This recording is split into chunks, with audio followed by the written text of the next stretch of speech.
Good afternoon, YouTube. Well, as you can probably hear, my voice is slowly coming back. Most of it is still in Wales somewhere, but the bits that I need are obviously still working. So here we go.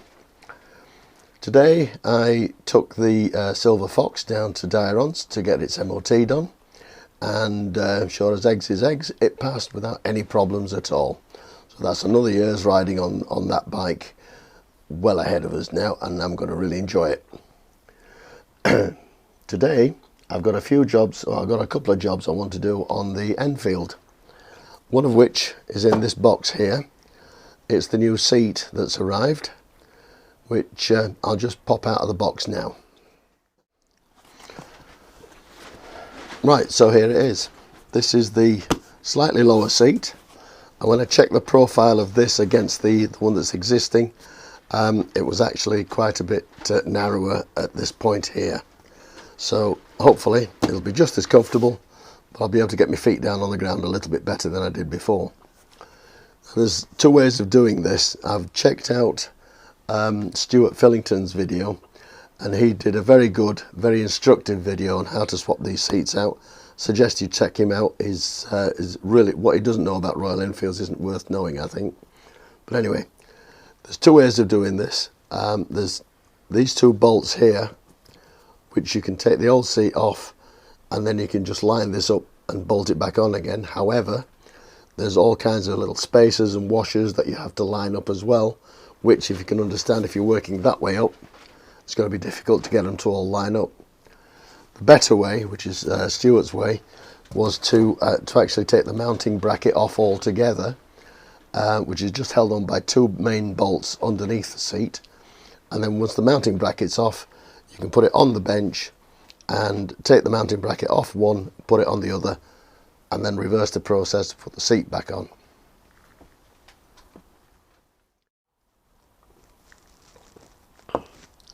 The other job I want to do is to alter the angle of the gear lever on the spline by just one notch.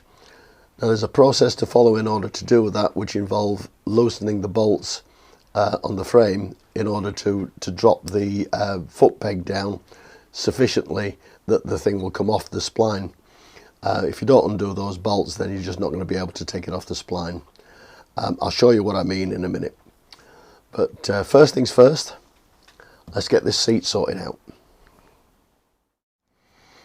Okay, so the first thing I'm going to do is I'm going to loosen off these two bolts under here, starting with the one that's nearest to me.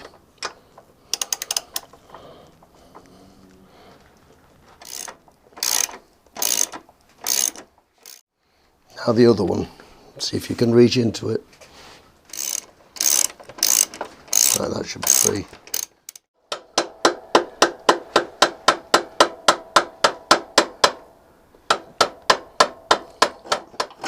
There, that's that out. What do you want to get? Just get a longer screwdriver. No, I don't want a longer screwdriver. Oh, you're worried that you're going to damage the metal work? No, it's the, well, yeah. Yeah. I don't want to hit the... Right, well, you've just got the other one to do now.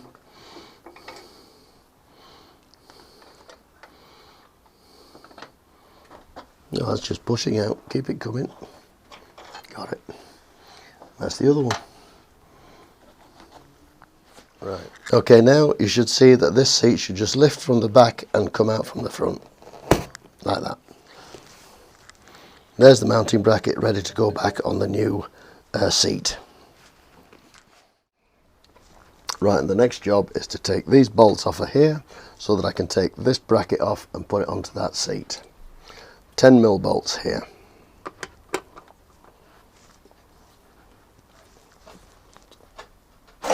Here we go.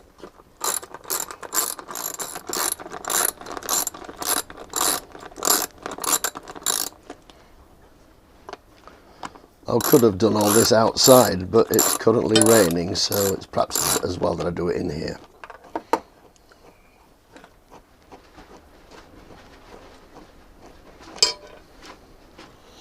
Now, one thing that Stuart did that I haven't got, I'm afraid, is he put a sealant onto this metalwork to stop any rust or rain, any rust forming following any rain or anything that might get underneath this, because of course you're not going to be taking this off very often.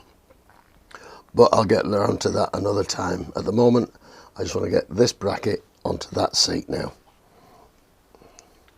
So I'll put this one down here,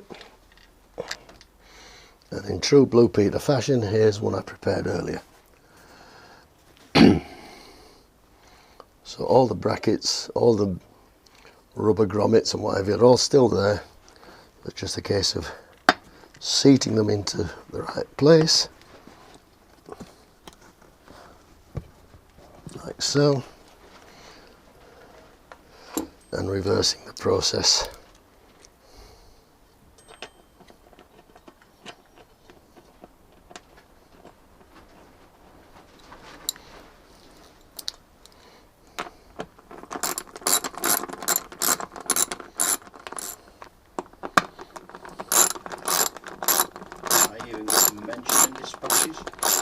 Right, so that's them back on, good and tight. So it's now just a process of popping this back on the bike and putting the 2 bolts through there, and the whole thing is reassembled. So as you can see on the seat, there's a notch here that has to marry up with this lug here. It slides in, and then you just bolt it all back together again.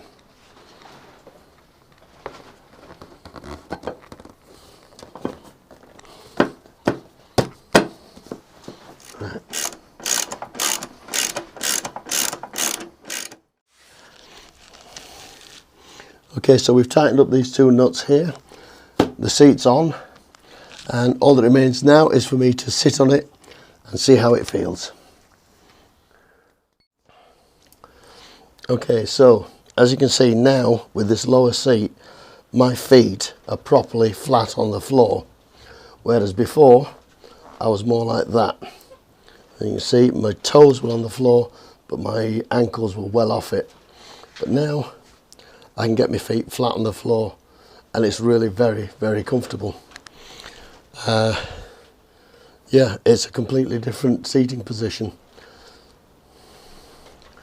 So really, I'm quite pleased with the job so far. Got to crack on now. Next job is get that gear lever spline sorted out.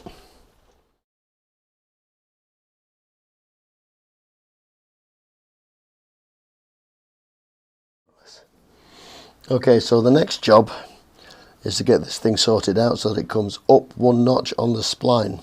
In order to do that, I've got to slacken that off, possibly that, and then this as well. So this here is a 14 mil, good and tight.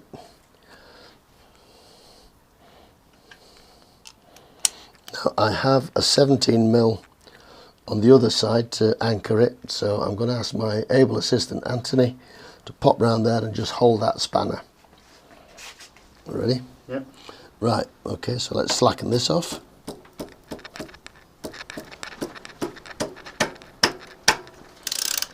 Here we go.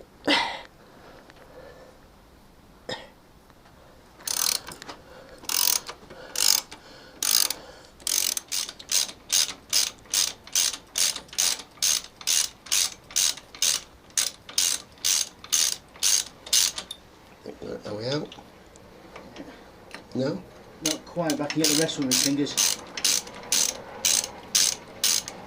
There, so.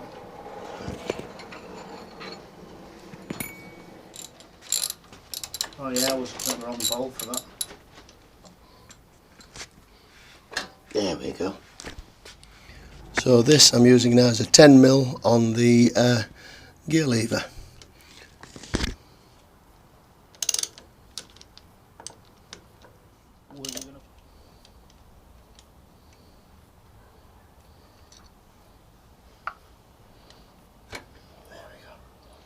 Right, so as you can see, I've taken the main bolt out of there, and I've taken the bolt out of here, and now the gear lever spline is completely clear for me to turn it round 1 notch.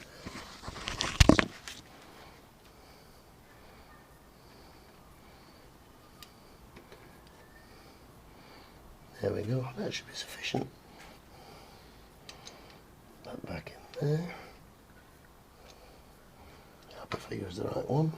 Probably not. Just as a recommendation, try it before you tighten Yeah, it up. yeah, yeah.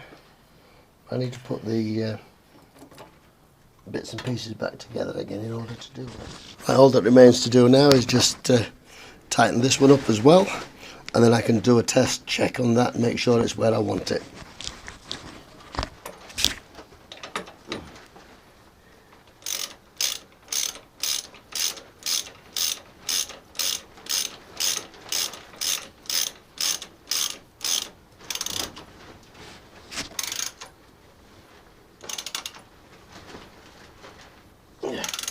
One more.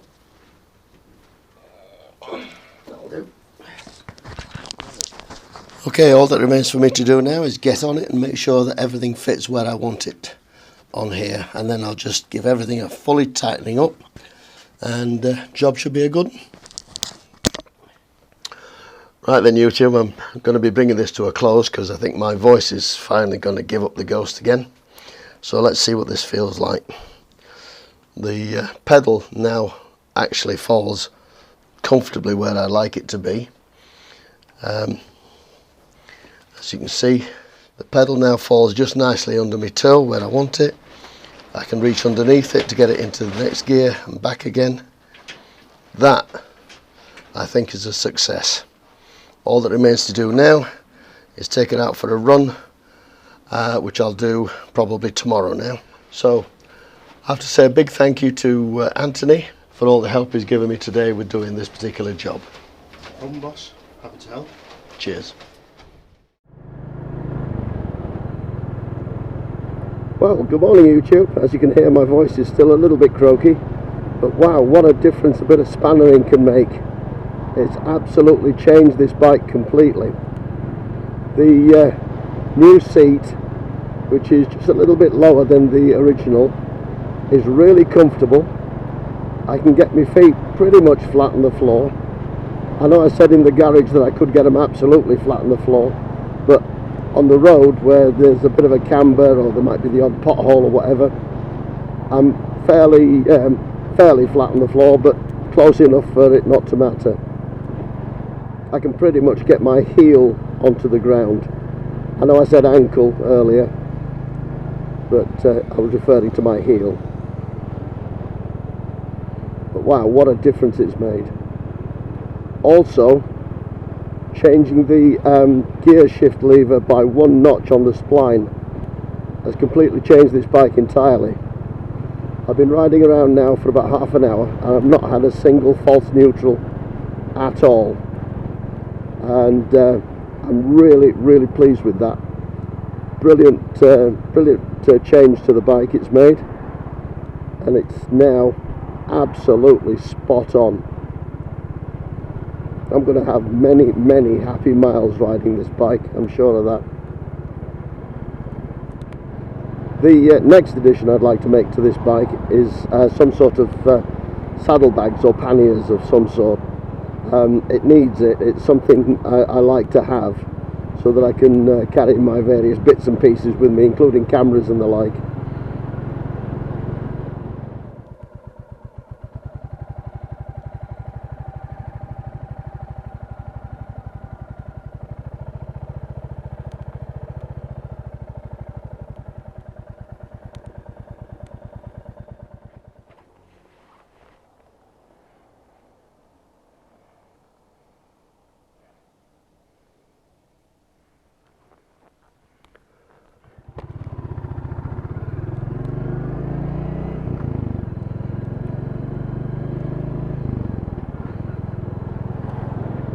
I really love the way this bike is riding. It's so nice.